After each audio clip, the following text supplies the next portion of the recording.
জনগণের ট্যাক্সের প্রত্যেকটা টাকা যেন হিসাবের ভিতরে খরচ করা হয়। নিজের পকেটের পয়সা দিয়েও জনগণের কল্যাণে প্রমাণ করতে হবে যে না, আমরা জনগণের কল্যাণ চাই। আমরা আশা করব, শুধু আমরা না, যারা এই রাজনীতির ময়দানে আছেন, রাজনীতি কার জন্য? রাজনীতি মানুষের জন্য, দেশের জন্য, সমাজের জন্য, কল্যাণের জন্য। সেখানে শুধু সরকারে গেলে সরকারি ফান্ড দিয়েই রাজনীতি করতে হবে, এই রাজনীতিতে আমরা বিশ্বাস করি না। বরঞ্চ নিজের পকেটের পয়সা দিয়েও জনগণের কল্যাণে প্রমাণ করতে হবে যে না, আমরা জনগণের কল্যাণ চাই।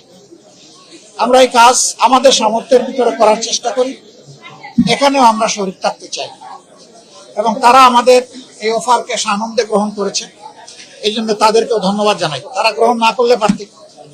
আমরা এর মধ্য দিয়ে অন্যান্য দলকে অনুরোধ করবো, আসেন, দেখেন, সবাই শেয়ার করি।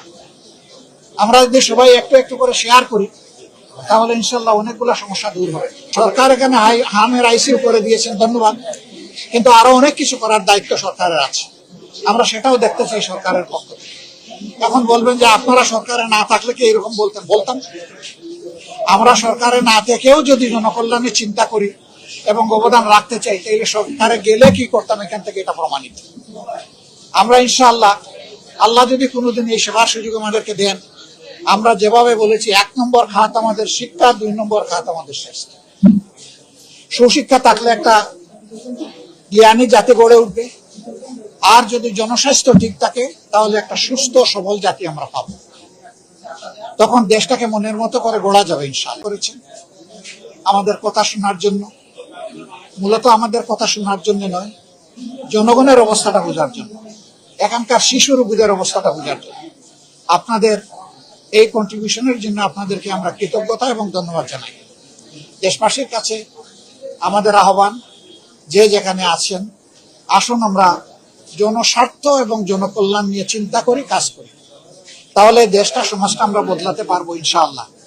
আর সরকারের প্রতি আমাদের আহ্বান, জনগণের ট্যাক্সের প্রত্যেকটা টাকা যেন হিসাবের ভিতরে খরচ করা হয় এবং যেই কাজ যেটুকু অগ্রাধিকার পাওয়ার কথা সেই অগ্রাধিকার যেন ওই কাজকে দেওয়া হয়।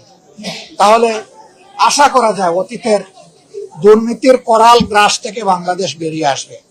কিন্তু সরকার যদি একই পথে হাঁটেন তাহলে আমাদের কাজ হবে এই অন্যায়ের প্রতিবাদ করা এবং ক্ষেত্র বিশেষে প্রতিরোধ গড়ে তোলা, সবাইকে সাথে নিয়ে।